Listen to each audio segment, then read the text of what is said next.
নানা জাতের দেশি বিদেশি ফলের পসরা সাজিয়ে বসেছেন রাজধানীর কারওয়ান বাজারের বিক্রেতারা, তবে নেই কাঙ্ক্ষিত ক্রেতা।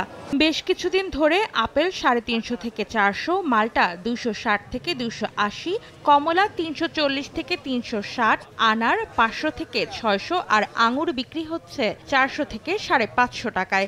মৌসুম শুরু হলেও দামের ঊর্ধ্বগতিতে মধ্যবিত্তেরই অনেকটা নাগালের বাইরে এসব ফল। আনার এখন উল্টা দাম বাড়ছে। সাধারণ নিরীহ গরিব মানুষ যারা এরা কিনতে আইলে দুইটা কিনে। মৌসুম হচ্ছে, কিন্তু মৌসুম অনুযায়ী অন্য বছর আমরা যে দামে বিক্রি করি ওই দামে এবার আমরা কিনে আনতে পারতেছি না। ফলের দাম অনেক বেশি, গেছে বারের থেকে এবার আরো বেশি আসছে দাম। আমরা আশা করি যে এই টাইমে একটু কমবে, কিন্তু কমে তো মানে সম্ভবই না, বরং উল্টে আর দেখা যাচ্ছে খুবই ঊর্ধ্বগতি। মানুষ ক্রয় ক্ষমতার মধ্যে থাকলে ভালো। আর খুচরা বাজারে যখন এমন বেহাল দশা, তখন সদরঘাটের বাদামতলী পাইকারি বাজারের কি অবস্থা?